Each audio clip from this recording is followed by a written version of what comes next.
చూస్ Country Delight, live better. ఇప్పుడే Country Delight యాప్ని download చేసుకోండి. North America Telugu society NATS Telugu వాళ్ళందరినీ ఒకే వేదిక పైకి తీసుకొచ్చేటువంటి తెలుగు సంబరం.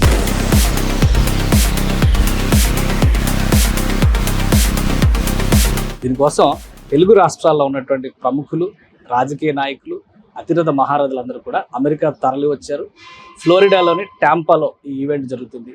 దీనికి సంబంధించి ఆంధ్రప్రదేశ్లో మరీ ముఖ్యంగా గత ఏడాదిలో జరిగినటువంటి పరిణామాలు, కూటమి ప్రభుత్వం ఏర్పడిన తర్వాత జరుగుతున్నటువంటి అభివృద్ధి, సంక్షేమం, వివిధ రంగాలలో వస్తున్నటువంటి పురోగతి, వీటన్నిటి గురించి కూడా తెలుగు ప్రజలు ఒకే వేదికపై చేరి చర్చిస్తున్నటువంటి సందర్భం ఇది. నాట్స్లో పాల్గొనేందుకు ఆంధ్రప్రదేశ్ పౌర సరఫరాల శాఖ మంత్రి నాదెండ్ల మనోహర్ గారు వచ్చారు. కూటమి ప్రభుత్వానికి ఈ ఏడాది పరిపాలనలో మీరు ఇచ్చేటువంటి రేటింగ్ ఏంటి? ఫస్ట్ పాయింట్ అందరికి గుర్తు చేసేది ఏంటంటే, గతంలో మీకు మాట్లాడే స్వేచ్ఛ ఉండేదా? పూర్తిగా నాశనం చేశారు. పదే పదే ప్రభుత్వానికి అండగా నిలబడండి, కలిసి మేము ఉంటాం అనే మాట పవన్ కళ్యాణ్ గారు అన్నప్పుడు కూడా వ్యక్తిగతంగా టార్గెట్ చేస్తారు. కూటమిని బలపరచాలనే భావన ఎందుకు వ్యక్తపరిచారంటే, రాష్ట్ర అభివృద్ధి మనకి మొత్తం అంధకారంలో నెట్టేశారు.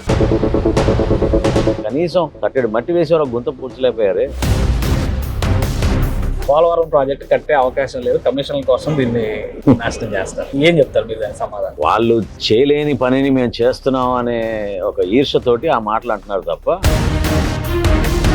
అమరావతి పేరుతో ఓన్లీ అమరావతి జపం చేస్తారు. అమరావతి రాజధాని లేకపోతే రాష్ట్రానికి ఏముంటుంది చెప్పండి? ఒక గుర్తింపు, పెట్టుబడులు ఎక్కువ శాతం మనం ఆకర్షించే విధంగా మనం ప్రయత్నం చేస్తున్నాం అనేది మనం షోకేస్ చేసుకోవాలి కదా.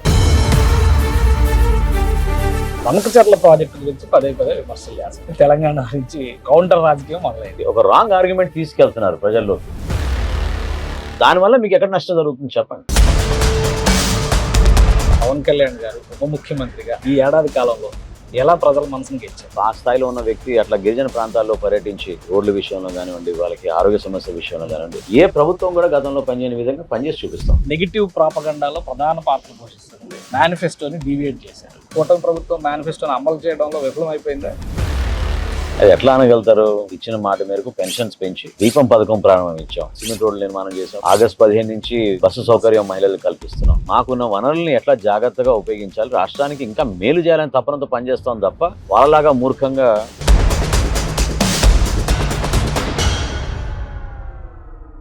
సో మీ రిసీవింగ్ ఎలా జరిగింది? తెలుగు వేడుకలు ఎలా ఉన్నాయి?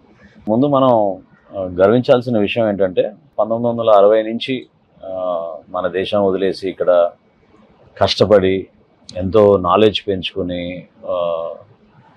వాళ్ళకు వచ్చిన వ్యవస్థ ద్వారా సంపాదించుకోవడమే కాకుండా ఖచ్చితంగా వాళ్ళ పిల్లలకు తద్వారా సమాజానికి కూడా ఉపయోగపడే విధంగా అనేక కార్యక్రమాలు మన తెలుగు సంస్థలు ఇక్కడ చాలా జాగ్రత్తగా చేస్తున్నారు.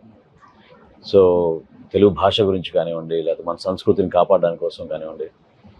సో 2 సంవత్సరాలకు ఒకసారి జరిగే ఈ వేడుకల్లో ప్రత్యేకంగా ఈ సంవత్సరం, గతంలో 5 సంవత్సరాలు చాలామంది ఎన్ఆర్ఐస్ కూడా ఇబ్బంది పడ్డారు. వైఎస్ఆర్సీపీ పరిపాలనలో చాలామంది పైన అన్యాయంగా అనేక సందర్భాల్లో ఇబ్బంది పెట్టిన పరిస్థితులు మనం చూస్తూనే వచ్చాం. సో 2019 ఎన్నికల తర్వాత కూడా పవన్ కళ్యాణ్ గారు వాషింగ్టన్లో జరిగిన తానా సభలో ఆ రోజు పాల్గొన్నప్పుడు కూడా ఇచ్చిన మాట నిలబెట్టుకోవడానికి మేము వచ్చాం. డెఫినెట్గా వీళ్ళందరూ కూడా ఒక ఆకాంక్షతోటి రాష్ట్రం అభివృద్ధి జరగాలి, మంచి ప్రభుత్వం రావాలి, మనస్ఫూర్తిగా ఆ మార్పు కోరిన వ్యక్తుల్లో ఎన్ఆర్ఐస్ కూడా చాలామంది దాంట్లో భాగస్వాములు. సో డెఫినెట్గా ఈ వేడుకల్లో కూడా అదే ఆలోచనతో అందరినీ కలిపే విధంగా, కులాలకు అతీతంగా అందరు కలిసిమెలిసి తెలుగు జాతి ఖ్యాతిని మరింత పెంచే విధంగా వాళ్ళు చేస్తున్న ప్రయత్నాన్ని మనందరం కూడా మనస్ఫూర్తిగా వాళ్ళని అభినందించాల్సిన సందర్భం.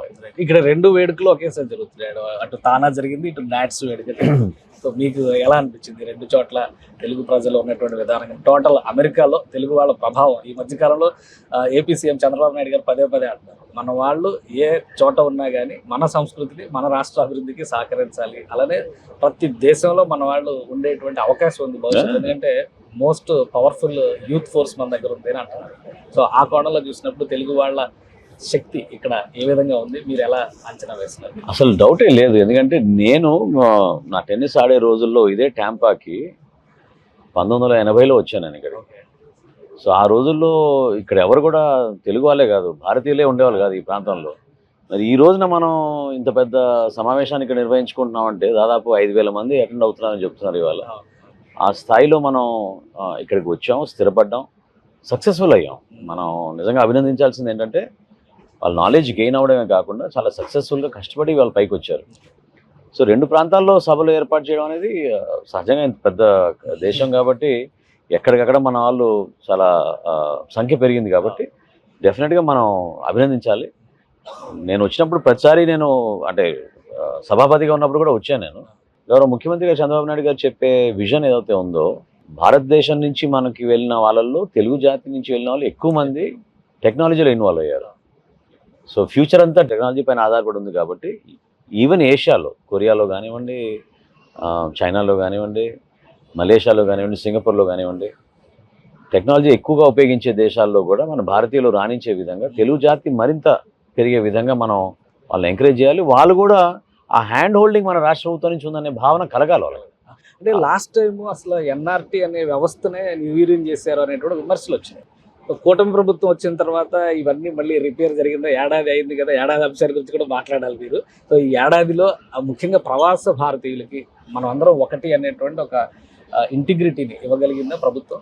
సింగిల్ పాయింట్ ఆఫ్ కాంటాక్ట్ రావాలి. ఇవాళ కూడా నేను ఇందాక అయ్యప్ప స్వామి టెంపుల్కి వెళ్ళినప్పుడు చాలా మందితో ఇంటరాక్ట్ అయినప్పుడు వాళ్ళు కూడా నా దృష్టికి తీసుకొచ్చింది ఏంటంటే, మేము కాంటాక్ట్ అవ్వడానికి ఒక్కొక్క సందర్భంలో మాకు కొంచెం ఇబ్బందులు గురవుతున్నాం.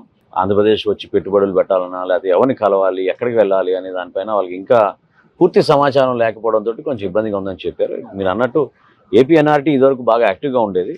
మరొకసారి పునరుద్ధరించి డెఫినెట్గా ఆ కమిటీ తొందరగా వేసి బాధ్యత కలిగిన వ్యక్తుల్ని మనం సరైన స్థానాల్లో కూర్చోబెడితే తప్పకుండా ఆ హ్యాండ్ హోల్డింగ్ జరుగుతుంది. వాళ్ళకి ఎక్కడ ఇబ్బంది లేకుండా మనం ఎంకరేజ్ చేయాల్సిన అవసరం ఉంటుంది. డెఫినెట్గా కొంచెం సమయం పట్టింది, కానీ చేసే కార్యక్రమం మాత్రం చాలా పకడ్బందీగా బలంగా చేస్తాం. సో మీకు పర్సనల్గా ట్యాంపాతో కూడా అసోసియేషన్ 1980s లో వచ్చారు. యాక్చువల్లీ ఇది స్పోర్ట్స్ సెంటర్ అని చెప్పారంటారు. సో నిజంగా అటువంటి టెక్నాలజీ కానీ, ఇక్కడ స్పోర్ట్స్ టెక్నాలజీ కానీ, స్పోర్ట్స్ ఇన్ఫ్రాస్ట్రక్చర్ కానీ ఇక్కడ ఎలా ఉంటుంది? ఆ రోజుల్లో మీకున్న ట్యాంప్, మీరు చూసిన ట్యాంపా, ఇప్పుడు మీరు చూస్తున్నటువంటి ట్యాంపా ఎలా ఉంటుంది? ఆ రోజుల్లో పూర్తిగా స్పోర్ట్స్ క్యాపిటల్ ట్యాంపాగా ఉండేది. ఎందుకంటే ల్యాండ్ చాలా చీప్గా దొరికేది ఏరియాలో. సో భారీ ఎత్తున tennis camps, golf training academies, IMG కూడా ఇక్కడే బేస్డ్ ఫ్లోరిడాలో. అందులో ఈ వెదర్ ఈ విధంగా బాగుంటుంది కాబట్టి 365 days అవుట్డోర్ యాక్టివిటీస్ చేసుకోవచ్చు అనే ఉద్దేశంతో బాగా ఎంకరేజ్ చేశారు. డిజ్నీ వచ్చినాక ఎస్పెషలీ బాగా ఏరియా డెవలప్ అయింది. ఎందుకంటే డిజ్నీ ఒక మేజర్ ఎకానమీ బూస్ట్ జరిగింది ఈ ప్రాంతానికి. సో కేవలం రిటైర్మెంట్ కోసమే కాకుండా టూరిస్టులు కూడా ఎక్కువగా ఫ్లోరిడాకి వస్తూ ఉంటారు. సో ఈ డెవలప్మెంట్ మనకు కనపడుతోంది. మనం ట్రాన్స్లేట్ చేసుకోగలగాలి అన్నప్పుడు మనకు ఒక యాక్షనబుల్ ప్లాన్, ఒకటి విజన్ ఉండాలి, డెఫినెట్గా ఉండాలి. మనం కొన్ని సెక్టార్స్ని ప్రత్యేకంగా ఫోకస్ చేసి ఎంకరేజ్ చేయాలి. అప్పుడు డెఫినెట్గా ఆ మార్పు అనేది మనం కూడా చేసి చూపించగలుగుతాం. సో ఇప్పుడు కూటమి ప్రభుత్వానికి సంబంధించి 1 year పర్ఫార్మెన్స్ మీద కూడా చర్చ జరుగుతుంది. మీరు మొదటి నుంచి చెప్తుంది ఏంటంటే కూటమి ఎజెండాలో ఉంది కూడా ఒకవైపు సంక్షేమం, రెండో వైపు అభివృద్ధి, రెండింటిని బ్యాలెన్స్ చేస్తాం. ఈ విషయంలో కూటమి ప్రభుత్వానికి ఈ ఏడాది పరిపాలనలో మీరు ఇచ్చేటువంటి రేటింగ్ ఏంటి? 100% సక్సెస్ఫుల్ అయ్యాం. ఎందుకంటే అసలు ప్రజలు ఒక్కో సందర్భంలో మర్చిపోతారు. ఫస్ట్ పాయింట్ నేను అందరికీ గుర్తు చేసేది ఏంటంటే, అసలు గతంలో మీకు మాట్లాడే స్వేచ్ఛ ఉండేదా? మీ అభిప్రాయాలు మీరు వ్యక్తపరచడానికి ఒక వేదిక పైన మీరు మాట్లాడడానికి ప్రతి ఒక్కరు భయపడేవాళ్ళు కదా. ఒక ప్రజాప్రతినిధి కానివ్వండి, లేకపోతే సామాన్యుడు కానివ్వండి, రాజకీయాలకి అతీతంగా సంబంధం లేని వ్యక్తులు కూడా వాళ్ళ ఊర్లు వెళ్ళి విజిట్ చేసినప్పుడు మా గ్రామంలో రోడ్డు బాగాలేదనో, లేకపోతే ఇంకా బాగా పనిచేయాలి ఎమ్మెల్యే అనగానే ఏ విధంగా వాళ్ళు హింసించే వాళ్ళు మనం చూసాం. అన్ని దౌర్జన్యాలు మనం అధిగమించి చాలా పోరాటం చేసాం మన ప్రతిపక్షంలో. మా నాయకుడు పవన్ కళ్యాణ్ గారు అనేక సందర్భాల్లో మేము చేసిన కార్యక్రమాలు మీకు గుర్తు చేస్తున్నాను. వాటిని అధిగమించుకొని ఈరోజు ఒక బాధ్యతతోటి మన కూటమిలో వచ్చాం. సో దయచేసి ఆ ఫస్ట్ పాయింట్ మాత్రం మర్చిపోవద్దు. ఎందుకంటే డెమోక్రసీలో ప్రతి ఒక్కడి సామాన్యుడి గలం వినిపించే విధంగా మనం ఒక వేదికని క్రియేట్ చేయాలి. అది పూర్తిగా నాశనం చేశారు, వ్యవస్థను దుర్వినియోగం చేశారు. అక్కడి నుంచి మనం నెట్టుకుంటూ మనం ప్రభుత్వంలో ఉన్న ఆర్థిక ఇబ్బందుల్ని అధిగమించి సంక్షేమం, అభివృద్ధి రెండూ కలిపి చేస్తున్నాం. కాబట్టి ఖచ్చితంగా ప్రజలకి మరింత అంకిత భావంతో పనిచేసే అవకాశం ఉంది. కనీసం ఒక దశాబ్ద కాలం చెడగొట్టిన వ్యవస్థని మళ్ళీ గాడిన పెట్టి జాగ్రత్తగా నడిపించి ఒక బాధ్యతతోటి అందరికీ మనం చేసే అభివృద్ధి, సంక్షేమం ప్రతి కుటుంబానికి చేరే విధంగా మనం చేసే కార్యక్రమాల ద్వారా తీసుకెళ్ళగలుగుతాం. దానికి ఆ నమ్మకం, ఆ భరోసా ప్రజలకి మనం ఇవ్వాల్సిన బాధ్యత మా పైన ఉంది. ప్రజలు కూడా ఆ నమ్మకంతో ఇంత భారీ స్థాయిలో ఓట్లు వేశారు కాబట్టి ఖచ్చితంగా కొంచెం సమయం పట్టినా వ్యవస్థని ముందు జాగ్రత్తగా నడిపించే విధంగా నిర్ణయాలు తీసుకుంటాం. కూటమిలో చాలా మనం గర్వించాల్సింది ఏంటంటే అక్కడ చంద్రబాబు నాయుడు గారికి ఉన్న అనుభవం, పవన్ కళ్యాణ్ గారికి ఉన్న వర్తమాన ఆలోచనలు రెండు కలుపుకొని కేంద్రం నుంచి నరేంద్ర మోడీ గారు ఉన్నారు కాబట్టి మనకి ఆంధ్రప్రదేశ్లో ఈరోజు ఎన్ని ఆర్థిక ఇబ్బందులు ఉన్నా కూడా ప్రధానమైన ప్రాజెక్టులు అమరావతి కానివ్వండి, పోలవరం కానివ్వండి మనం ముందు తీసుకెళ్ళగలుగుతున్నాం. సో అవి మొన్న పవన్ కళ్యాణ్ గారు కూడా ఒక మాట అన్నారు, పదే పదే ప్రభుత్వానికి అండగా నిలబడండి, కలిసి మేము ఉంటాం అనే మాట పవన్ కళ్యాణ్ గారు అన్నప్పుడు కూడా ప్రత్యర్థులు చేసిన విమర్శ చాలా ఆసక్తికరంగా మారిపోతుంది. పవన్ కళ్యాణ్ గారు వ్యక్తిగతంగా టార్గెట్ చేస్తారు. రాజకీయాల్లో సహజం అది. ఎప్పుడు కూడా పవన్ కళ్యాణ్ గారు ఏనాడు పదవి ఆశించిన వ్యక్తి కాదు. సో గతంలో కూడా ఆయన ఏం చెప్పేవాళ్ళు, మనం రాష్ట్రానికి ఉపయోగపడాలి, ప్రజలకు ఉపయోగపడాలి, తద్వారా దేశానికి మనం ఏం కంట్రిబ్యూట్ చేస్తున్నాం అనే దానిపైన మనం మాట్లాడుకుందాం, దాని గురించి పార్టీలకు అతీతంగా అందరం పనిచేద్దాం అనే మాట ఎప్పుడు ఆయన అంటూ ఉండేవాళ్ళు. సో ఈ సందర్భంగా కూడా ఆయన 15 సంవత్సరాలు మీరు కూటమిని బలపరచాలనే భావన ఎందుకు వ్యక్తపరిచారంటే రాష్ట్ర అభివృద్ధి మనకి మొత్తం అంధకారంలో నెట్టేశారు. అవకాశం ఏది చెప్పండి? 10 లక్షల కోట్ల రూపాయలు అప్పులు చేసి పూర్తిగా పక్కదారి వెళ్ళినప్పుడు ఈరోజు ఒక కార్పొరేషన్ కూడా బ్యాంకు దగ్గర నుంచి రుణాలు తెచ్చుకునే పరిస్థితి లేదు. సో రాష్ట్ర ప్రభుత్వం నుంచి మనకు వచ్చిన నిధులు జాగ్రత్తగా ఉపయోగించుకొని అభివృద్ధి ఖచ్చితంగా చేసాం. వాళ్ళు ఏం చేశారు చెప్పండి? కనీసం తట్టెడు మట్టి వేసేవారు గుంత పూడ్చలేకపోయారే. కానీ వైసీపీ లీడర్స్ ఒక 5 ప్రశ్నలు పదే పదే జనం ముందర పెట్టే ప్రయత్నం చేస్తారు.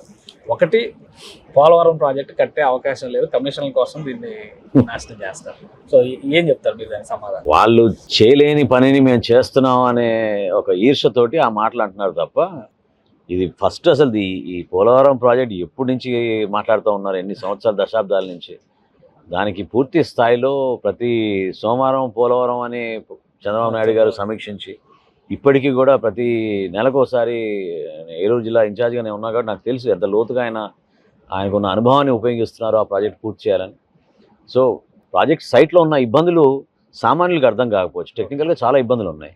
వాటన్నిటిని మనం ఓవర్కమ్ అవుతూ ఎట్టి పరిస్థితుల్లో కూడా జాతికి అంకితం చేసే విధంగా వచ్చే పుష్కరాల కల్లా పూర్తి చేయడానికి ఒక ప్రయత్నం, ఒక డెడ్ లైన్ పెట్టి ఆయన డ్రైవ్ చేస్తున్నారు వ్యవస్థని.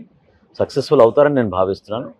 అటు ఇటు అయినా 2-3 నెలల్లో ఖచ్చితంగా మేము అది పూర్తి చేసే పరిస్థితి మాత్రం డెఫినెట్గా ఉంటుంది. పోలవరం రెండో క్వశ్చన్ సార్, అమరావతి పేరుతో ఓన్లీ అమరావతి జపం చేస్తున్నారు. గతంలో కూడా చంద్రబాబు నాయుడు గారు అదే చేశారు, ఇప్పుడు అదే పని చేస్తారు. ఆ రోజు పవన్ కళ్యాణ్ గారు ప్రశ్నించారు కాబట్టి భూములకి సంబంధించి ఒక చర్చ జరగడానికి ఆస్కారం. ఇప్పుడు పవన్ కళ్యాణ్ గారు కూడా ప్రశ్నించట్లేదు కాబట్టి అమరావతి పేరుతో రాష్ట్రం మొత్తానికి కూడా అన్యాయం చేస్తున్నారు అంటున్నారు. కానీ అమరావతి రాజధాని లేకపోతే రాష్ట్రానికి ఏముంటుంది చెప్పండి ఒక గుర్తింపు?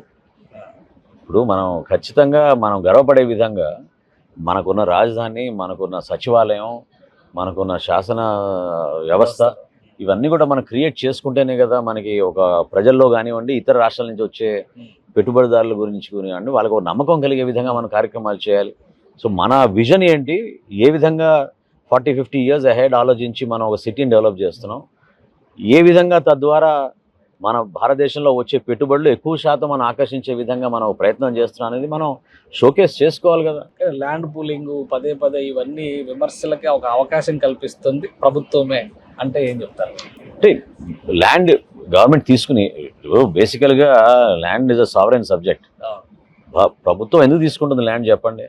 ఒక పబ్లిక్ ఉపయోగపడే రీజన్ కోసమే తీసుకుంటాం తప్ప ఇక్కడ వ్యక్తిగతంగా ఏం లేదు కదా. ఆల్రెడీ బిల్డింగ్ నిర్మాణాలు అన్నీ అయిపోతున్నాయి కదా.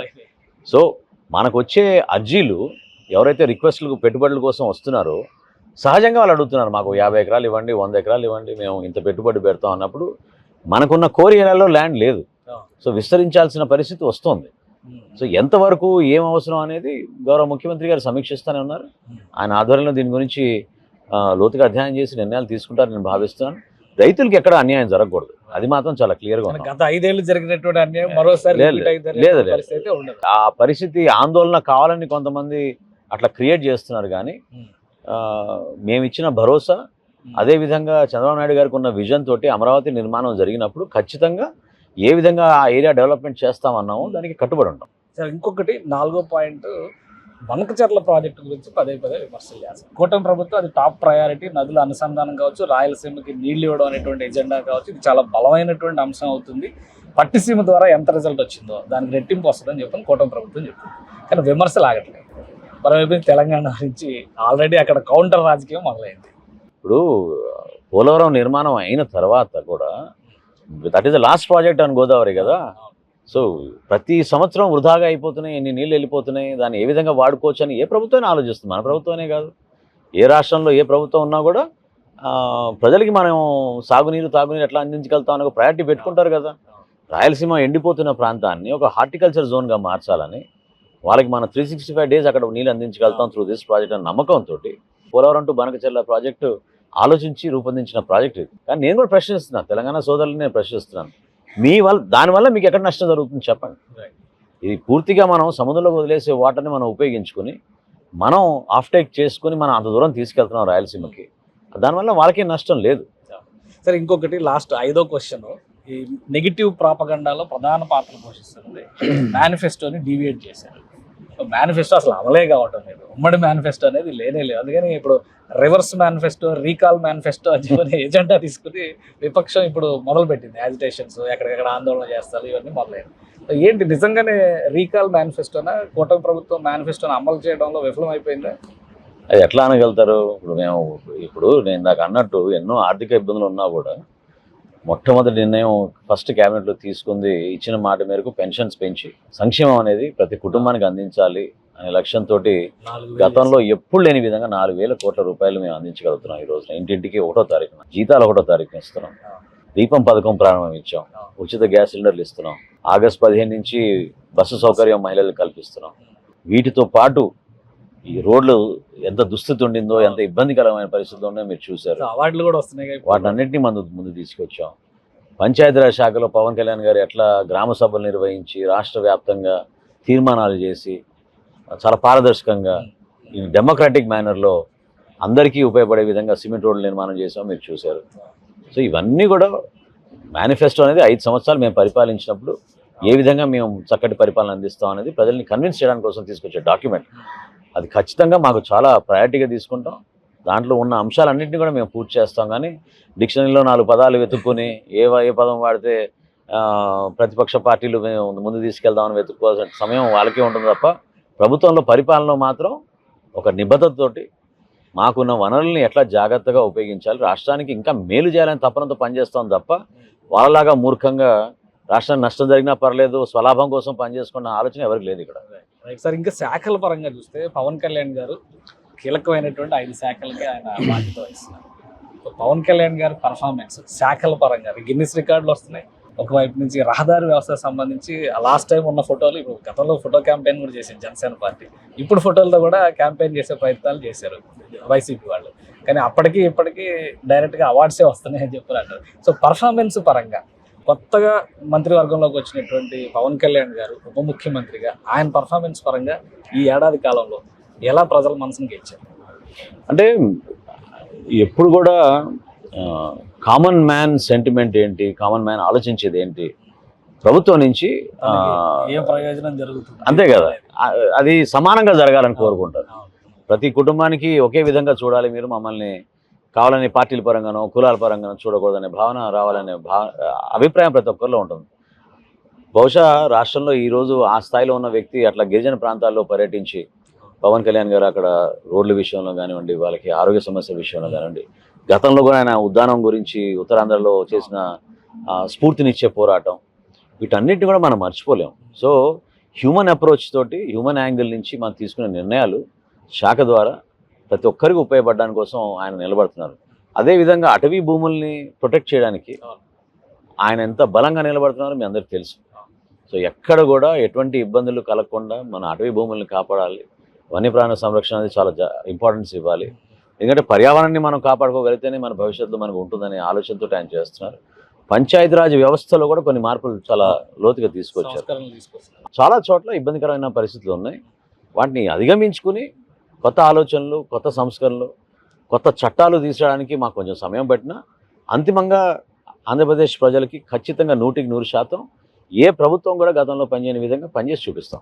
మీ శాఖ గురించి వస్తే చాలా కీలకమైనటువంటి అంశాలు మీ శాఖలోనే ఉన్నాయి. సివిల్ సప్లైస్ ప్రతి ఒక్కరికి కనెక్ట్ అయ్యేటువంటిది, రేషన్ కార్డుల దగ్గర నుంచి బియ్యం పంపిణీ వరకు అనేక అంశాలు ఇందులో టచ్ చేస్తున్నారు. ఆల్రెడీ కాకినాడలో సీజ్ ద షిప్ గురించి కూడా చాలా రాజకీయం నచ్చింది. ఏంటి మీ శాఖ ఈ 1 year పర్ఫార్మెన్స్ని మీరు ఎలా నివేదిస్తారు? చాలా సంస్కరణలు తీసుకొచ్చామండి. అందులో ముందుగా మా అందరం కూడా ఆలోచించాల్సింది ఏంటంటే ఈ వ్యవస్థ ద్వారా ఒక ఆర్గనైజ్ మాఫియా క్రియేట్ చేశారు వాళ్ళు. అది చాలామందికి తెలియని అంశం. ప్రభుత్వానికి ఏమో ఒక పక్క దాదాపు 46 రూపాయలు మేము ఖర్చు పెట్టి రేషన్ బియ్యం అందిస్తుంటే పీడిఎస్ ద్వారా, ఇది కేంద్ర ప్రభుత్వం 60%, రాష్ట్ర ప్రభుత్వం 40% ఇస్తుంది. 1,46,00,000 రేషన్ కార్డులు మనకి ఈరోజు రాష్ట్రంలో ఉన్నాయి. అంటే 4,42,00,000 మంది జనాభాకి ప్రతి నెల 1వ తారీఖు నుంచి 15వ తారీఖు పంచాల్సిన రేషన్ ఈ వ్యాన్ల ద్వారా 2 రోజులకి ఒకసారి రావడమో లేకపోతే వచ్చి వెళ్ళిపోయామని చెప్పడమో, 29,760 రేషన్ షాపులు బదులు 9,260 వ్యాన్లు వీళ్ళు కొత్తగా తీసుకొచ్చే వ్యవస్థ క్రియేట్ చేశారు. సరే, అది తొలగించాం. కొన్ని సమస్యలు ఇనిషియల్గా ఉంటాయి, సంస్కరణలు తీసుకొచ్చాం. ఉదాహరణకి అన్నిటికంటే ముఖ్యమైనది, ఇప్పుడు మన చూసి ఇతర రాష్ట్రాలు మొదలుపెట్టారు. ఇప్పుడు 65 సంవత్సరాలు నిండిన వృద్ధులకు, అదేవిధంగా ఎవరైతే దివ్యాంగులు పెన్షన్లు తీసుకుంటున్నారో వాళ్ళ ఇంటికే వెళ్ళి డెలివరీ చేస్తున్నాం. 15 లక్షల మందికి ఇది 2వ నెల పర్ఫెక్ట్గా చేసాం.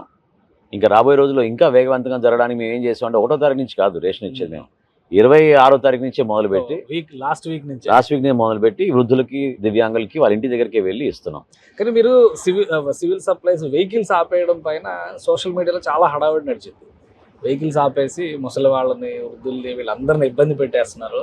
గతంలో చాలా బాగుండే సివిల్ సప్లై సిస్టమ్ అనేది, దాన్ని మనోహర్ గారి ఆధ్వర్యంలో లేదా కూటమి ప్రభుత్వ ఆధ్వర్యంలో మొత్తం నాశనం చేసేసారని చెప్పారంటే ఏం చెప్తారు? అంటే అది వాళ్ళు చేసిన ప్రచారం అండి. ఇంటింటికి ఎక్కడన్నా ఇచ్చారా రేషన్? ఈ రోజు వరకు ఈ 1,46,00,000 రేషన్ కార్డులు గృహాలకి ఎవరైనా వెళ్ళి ఒక్క ఇంటికి రేషన్ ఇంటి దగ్గర సరఫరా చేశారా ఈ 4 సంవత్సరాలు? చెప్పమనండి. దానికి ఇన్ని 100 కోట్ల రూపాయలు ఎందుకు ఖర్చు పెట్టాం? 1,600 కోట్ల రూపాయలు ప్రజాధనం ఎట్లా వృధా అయింది చెప్పండి? దేనికోసం?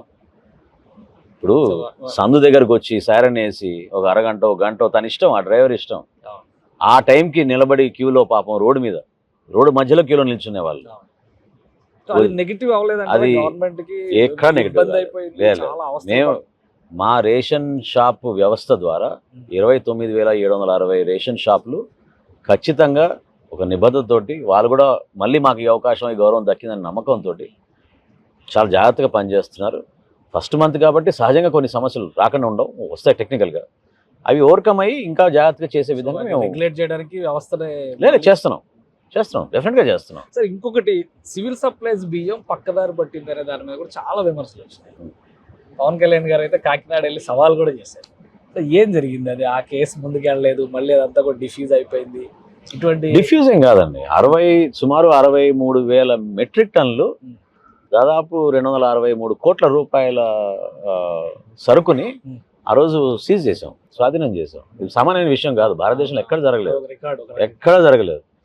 అదే కాదు, 5 సంవత్సరాలు వీళ్ళు పెట్టిన అన్ని కేసులు మేము ఒకే సంవత్సరంలో అన్ని కేసులు పెట్టాం, అన్ని వెహికల్స్ సీజ్ చేసాం. కాకపోతే నేను ఇందాక మీతో అన్నట్టు ఒక వ్యవస్థని వీళ్ళు ఏర్పాటు చేశారు ప్యారలల్గా. ఆ వ్యవస్థని మార్చడానికి కోసం అనేక ఆలోచనలు, కొత్త విధానాలు మేము తీసుకొస్తున్నాం.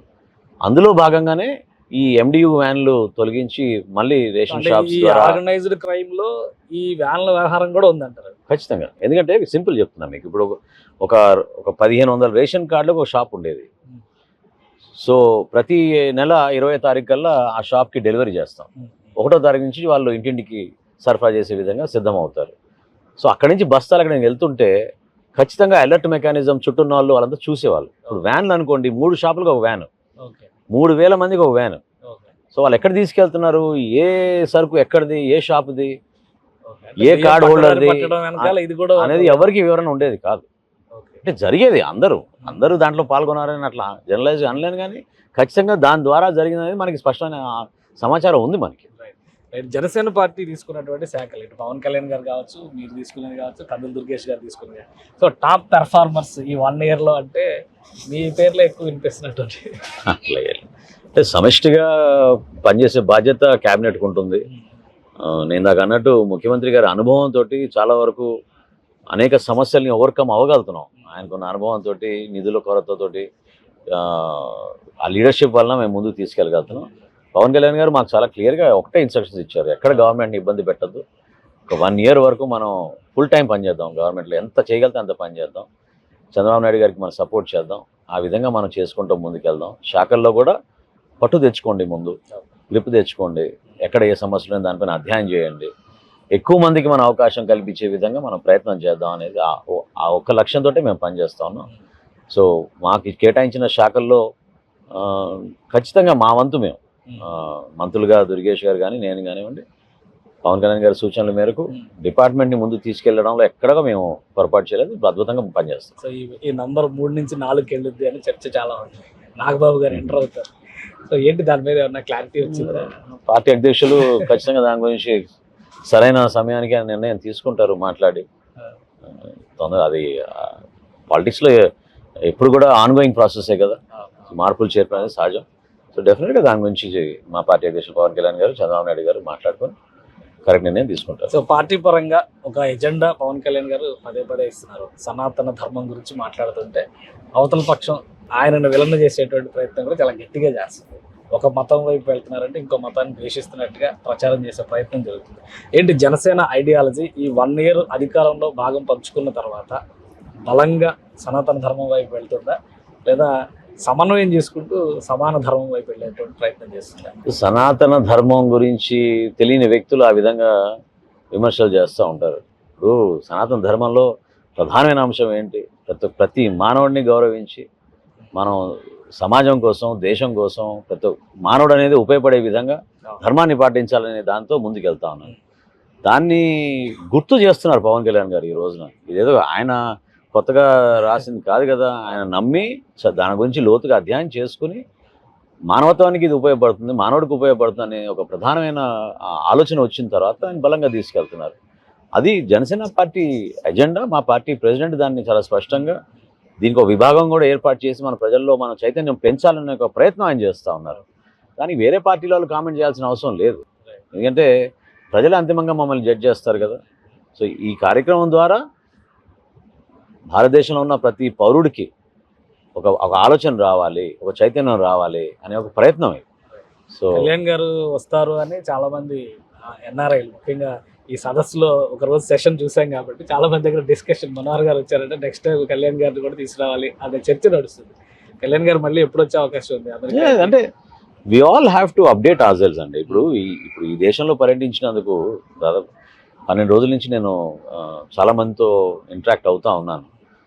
అంటే భవిష్యత్తులో ఎటువంటి జాబ్స్ ఉంటాయి, ఏ విధంగా ఎంప్లాయ్మెంట్ ఇష్యూస్ ఉంటాయి, మన భారతీయులకి ఇక్కడ ఉన్న ప్రస్తుతం ఇక్కడ ఉన్న ప్రభుత్వం ద్వారా ఉన్న సమస్యలు ఏంటి, ఎటువంటి అభద్రతా భావం వాళ్ళు ఏర్పడింది, ఏ విధంగా వాళ్ళు ఎదురు చూస్తున్నారు, గవర్నమెంట్ నుంచి మనకి సపోర్ట్ ఎట్లా వస్తుంది, అదేవిధంగా మనం ఎట్లా అక్కడ చేసే అనేక కార్యక్రమాలు స్వర్ణాంధ్ర 2047 కానివ్వండి, P4 కానివ్వండి, రేపటి రోజున క్వాంటమ్ వ్యాలీ కానివ్వండి, ఈ 3 కూడా మన వీళ్ళలోకి తీసుకువెళ్ళి వాళ్ళని ఆకర్షించే విధంగా మనం చేయాల్సిన ప్రయత్నం ఏంటి, దానికి ఎటువంటి యాక్షన్ ప్లాన్ ఉండవాలి, ఇటువంటి క్లారిటీ మనకి వచ్చినప్పుడు మనం దాన్ని కరెక్ట్గా ప్రజెంట్ చేయగలుగుతాం. సో ఖచ్చితంగా పవన్ కళ్యాణ్ గారికి ఉన్న ఫాలోయింగ్, ఆయనకున్న నెట్వర్క్ ఇక్కడ రాష్ట్ర ప్రభుత్వానికి, రాష్ట్ర ప్రజలకు ఉపయోగపడే విధంగా డెఫినెట్గా మార్చుకోవచ్చు. దానికి ఆయన ఎప్పుడు కూడా అటువంటి ఆలోచనలకి ఆయన ఎప్పుడు కూడా వెనకాడరు. సో పర్యటన ద్వారానే వస్తుందనేది కాదు, ఆయన ఎప్పుడు ఎంకరేజ్ చేస్తూనే ఉంటారు. ఇక్కడ ఉన్న మా జన సైనికులు, మా వీర మహిళలు ఇక్కడ కూడా చాలా అద్భుతంగా వాళ్ళు పార్టీ కోసం ఎంతో కష్టపడిన వ్యక్తులు చాలామంది ఉన్నారు. ఇక్కడ చాలామంది తెర వెనుక కష్టపడే వ్యక్తుల్లో ఎన్ఆర్ఐస్ ఎక్కువ మాకు.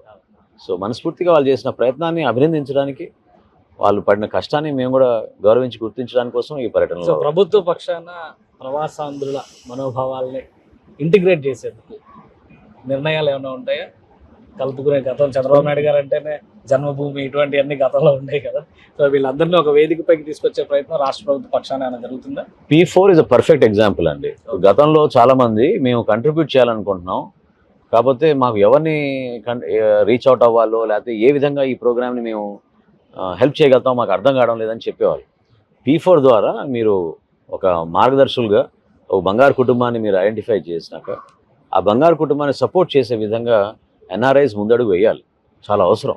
ఎందుకంటే వాళ్ళు కష్టపడి గతంలో వాళ్ళ కుటుంబాలు ఆ స్థాయి నుంచి వీళ్ళు చదివి ఇక్కడ పంపించారు కదా, గ్రామాల నుంచి, ప్రభుత్వ పాఠశాల నుంచి.